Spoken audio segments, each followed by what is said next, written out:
everybody. Happy Easter. We're here at the, hanging out at home just like everybody today, and we're thinking about fun stuff to do. We have some extra sourdough starter, and one of the questions we get all the time is, what do you do with extra sourdough starter? Because if you've been taking care of yours at home, you know that it can grow very, very quickly, and you don't use all that much for making bread, so sometimes you end up with extra. People call it discard. There's all kinds of things you could do. I highly recommend, if you do have some, to Google how to use extra sourdough discard, because people do like waffles and pancakes. One of our favorite things to do, though, is to make crackers. And the really nice thing about making sourdough crackers is they're very quick. It's a make it and bake it kind of thing, which is not really a very sourdough usual characteristic, but it's good for kiddos who are hungry in the middle of the afternoon. So you guys want to help me make some crackers? Yeah. All right. So here's our Bilbo. Bilbo's, we did use Bilbo this morning a little bit, so this is some extra. So the thing about sourdough crackers, too, that's really fun is that you don't really have to measure stuff out. Hey, guys. And you just kind of can eyeball it. So I'm going to kind of show you what the consistency of the dough is that you're looking for, and then we're going to just kind of go with it. So I'm going to put a good bit of my starter in, because I want to feed Bilbo after this, and I like to kind of once in a while use up most of the Bilbo. Yeah, that's our Bilbo. Yeah, I do. So I'm going to use up most of it, and then we're going to feed it afterwards, and that'll just kind of freshen it all up. So that looks pretty empty. Yeah, so there's not that much in here. It'll be enough, though, if after this, if we can even show doing that, like 50 grams of flour and water to feed it up, and then it'll just be a little bit happy and bubbly again. And then Joel's, okay, can you guys take turns mixing in some flour? So, so this is bread flour we're going to mix in here. It's you could use all purpose. It really doesn't matter. You could use whole wheat, anything you want. So go ahead and put that in, Jules. And then could you let your sister do one too? Here, Casey. Right. Yep. You just let her scoop it out. She can do it. Okay, go ahead and put it in. Good. Okay. So we're just going to start stirring this up. The thing with crackers is you want it to be very, very stiff. And so first I'm just going to start with just stiff, because since the starter is pretty liquidy to begin with, we're just adding some flour into it. And that's I probably did a little too much flour for this amount, but that's okay, because we also want to put a little salt in. So this amount of dough, this is, I don't know, if I'm going to estimate it, it's maybe about half a pound, like a couple 100 grams. So normally you'd put a couple grams of salt in.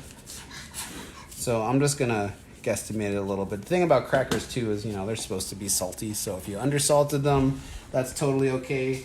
But if you accidentally get a little over, it's probably okay too. So I'm kneading this up a little bit just to make sure, because you can't really tell the consistency until you knead it. But you do want this to be pretty stiff. So I'm just going to do this. And actually, I think we might be good. I think we might have totally just eyeballed it right on the money. Because if you can see here, it's looking pretty much just like a stiff dough. So I literally just added some flour to the extra sourdough starter and a little bit of salt. Now, if of course, this is crackers. You can do anything you want. You can throw some herbs in here. You could also top it with different things to make whatever kind of crackers you want to make. So yeah, actually, this is feeling like this is like some cracker dough. I'm just gonna need it another minute or so. I'm not really worried about developing the gluten in this, just because it's not really gonna rise. You'll see like a little bit of bubbles. Hey, can we not do magic with flour right now, guys? We're gonna have to clean that up right after this, remember. Okay, so you're not really doing the kneading to develop the gluten in it, because it's not really gonna you'll see those little bubbles like you do on like saltines or something, but it's not gonna be like rising. What I'm doing with this mixing is really just making sure there's no big pockets of flour somewhere or some big wet pockets of starter. So I'm really just making sure it's even. And then the other thing I'm going to do is take a little pinch and just taste it. What I'm tasting here is just to see if there's enough salt in it. Can we taste it? Now I'm sure you'll be tasting it a lot when we do this. Okay. So why don't we do this? Now you guys want to help me roll these out? Yeah. Okay. Let's set this aside. And then get some flour down. We already did. I can see that. Okay. And then you guys have your rolling pins? Yeah, I got my rolling pin. Of course, Daddy will get the smallest one. I want the smallest. You want the smallest one? All right. And so I'm gonna do here is I'm gonna do our little finger pinch cut trick with your forefinger and your thumb, and we're gonna just make some little balls, and then you guys just roll these out as flat as you can, okay? Can we help with our hands too? Sure. And I'm gonna actually do mine up here, so you can see it. So flours again, crackers too, they're probably the most forgiving thing you could possibly make. Just go ahead and flour like crazy because they're gonna be dry anyway. So just make sure, you're just gonna flour to make sure they're not sticking to the table.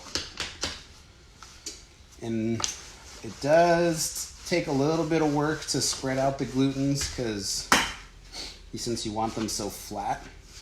If you use an all-purpose flour, it probably would be a little bit easier to roll out because there's less gluten in there to tighten up. The other trick too with rolling is that the gluten that develops in dough is kind of like a rubber band or a balloon, but it does relax. So if it's super tight, like if you see it super tight and it like just bounces back like a rubber band, just let it sit for like 5-10 minutes. And then it'll relax out. So this is getting pretty thin now. I'm not sure if we can get this on the camera shot, but it's pretty thin. Feels like I can get a little more out of it though. I like a nice thin crispy cracker. Do you guys like crispy crackers? Yeah. Okay, so we're gonna do a little bit more. Because big ones make more of a mess. There you go. It's true. So I'm just getting it super thin. Okay.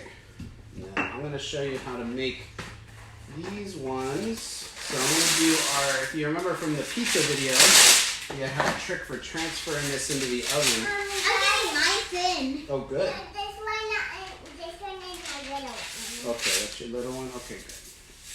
So I'm getting some parchment on here so that I can just slide it right onto a baking sheet when we're ready to put it in. I'm ready. You ready for yours? Okay, let me finish showing this one, then we'll do yours. Okay, so then what I'm going to do is, I didn't plan quite ahead, you get to see our pantry. I'm going to grab our coarse sea salt. And I'm just going to sprinkle a little bit of that on top. Ooh, yay. Yay. I think I got mine pretty thin. And then the other thing I'm going to do is I'm going to run this rolling pin over it just a little bit. That's just so it really sticks in. It doesn't like fall off when we do it. And I'm going to do some cuts on this with a pizza cutter so that they can easily be broken apart after they are baked. There we go. You can also, if you feel like getting fancier with it, this was just, starter and flour and a little salt we did. But you can throw some butter in it to make your crackers a little butterier, all kinds of stuff you can do. You could also maybe even if you have like an olive oil sprayer, you can spray that on top, which will give you a nice kind of browning. But basically at this point, we're just gonna slide this onto a baking pan and bake it for maybe 10 minutes at like 350, 400. I think I set it to 400. And basically though, you're just baking it till it's as brown as you want because it's gonna cook really fast. So you're just kind of doing it for the brownness. And I think we will... I'm done with mine. Yeah, you guys are doing great. Okay, so we're gonna finish making the kiddos and then we'll take a picture of the final product. And as always, feel free, if you have any questions or anything, feel free to ask them in the comments or send us a message. Thanks, guys.